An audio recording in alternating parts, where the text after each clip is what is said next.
Dinosaur के विनाश के पश्चात पृथ्वी पर हुए प्रमुख परिवर्तन। डायनासोरों के विनाश के पश्चात पृथ्वी पर हुए प्रमुख परिवर्तन। गहन विश्लेषण। 10 प्रमुख बिंदु। डायनासोरों का समापन और वैश्विक प्रलय। लगभग 6.6 करोड़ वर्ष पूर्व क्रेटेशियस पैलियोजिन सीमा पर एक विनाशकारी उल्कापिंड पृथ्वी से टकराया।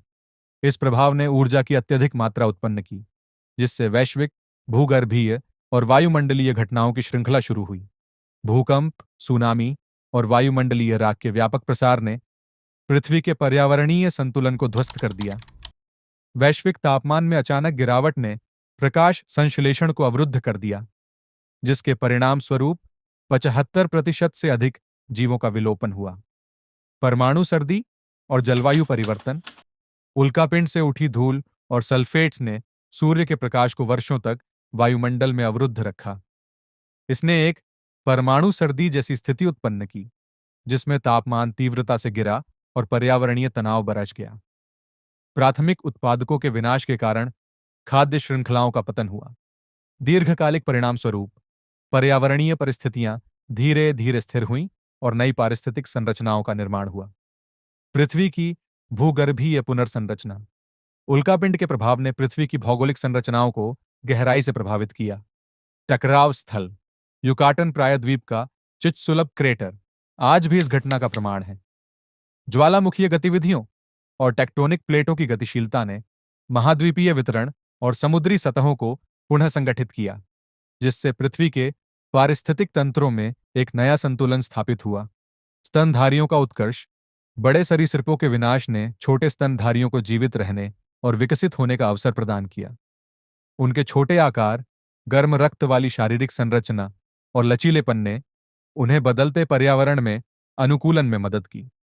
प्रारंभिक प्लेसेंटल और मार्सुपियल स्तनधारियों का विविधीकरण मानव विकास की नींव रखने में सहायक बना। नवीन जीव जंतुओं का उदय। पक्षी, जो थेरोपोड डायनासोरों के प्रत्यक्ष वंशज हैं, ने तेजी से विभिन्न पर्यावरणीय स्थलों में अनुकूलन किया। इसी प्रकार समुद्री पारिस्थितिक तंत्र में मछलियों और सेफालोपॉड्स ने स्थायित्व सुनिश्चित किया। इन जीवों का उत्कर्ष पारिस्थितिक संतुलन को पुनः स्थापित करने में सहायक सिद्ध हुआ। पारिस्थितिक तंत्र का पुनर्निर्माण। घास के मैदानों और वनों का प्रसार जलवायु परिवर्तन और पारिस्थितिक रिक्त स्थानों के पुनः आवंटन का परिणाम था। पौधों और जीवों की सहविकास प्रक्रियाओं ने नई खाद्य श्रृंखलाओं को जन्म दिया। परागण और मृदा निर्माण जैसे कार्यों ने पारिस्थितिक संतुलन को बहाल किया। मानव विकास की पृष्ठभूमि। स्तनधारी प्रजातियों में जटिलता और सामाजिक संरचनाओं का विकास मानव जाति के लिए अनुकूल परिस्थितियां उत्पन्न करने वाला साबित हुआ।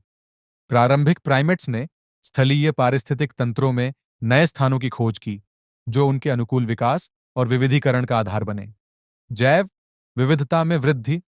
क्रेटेशियस पैलियोजिन घटना के बाद फूलों वाले पौधों एंजियोस्पर्म का उदय हुआ, जिन्होंने पर्यावरणीय गतिशीलता को नया रूप दिया।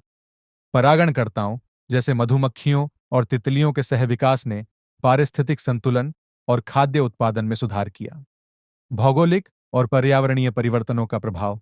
उल्कापिंड प्रभाव ने समुद्र तटों, पर्वतीय क्षेत्रों और जलीय पारिस्थितिक तंत्रों को व्यापक रूप से प्रभावित किया। टेक्टोनिक प्लेटों की गति और जलवायु प्रक्रियाओं ने नए आवास और जैव विविधता के केंद्र बनाए। इन परिवर्तनों ने नए जीवों के विकास और अनुकूलन के लिए एक उपजाऊ मंच प्रदान किया। आधुनिक पारिस्थितिक तंत्र की उत्पत्ति। पृथ्वी पर जीवन की बहाली ने आधुनिक पारिस्थितिक तंत्रों और जटिल जैविक प्रक्रियाओं को जन्म दिया। लाखों वर्षों की इस प्रक्रिया ने अंततः एक स्थिर और समृद्ध जैविक प्रणाली का विकास किया, जो आज भी जीवन को सहारा देती है। निष्कर्ष। डायनासोरों के विलुप्त होने की घटना पृथ्वी पर जीवन के पुनर्निर्माण और विकास के लिए एक महत्वपूर्ण मुद्दा थी। इसने भूगर्भीय और जैविक प्रक्रियाओं को पुनः परिभाषित किया, जिससे आधुनिक पारिस्थितिकी तंत्र और मानव सभ्यता का विकास संभव हुआ। यह घटना यह भी प्रदर्शित करती है कि आपदा के बीच भी जीवन पुनः संगठित होकर नए अवसरों की खोज करने में सक्षम Thank होता you. है।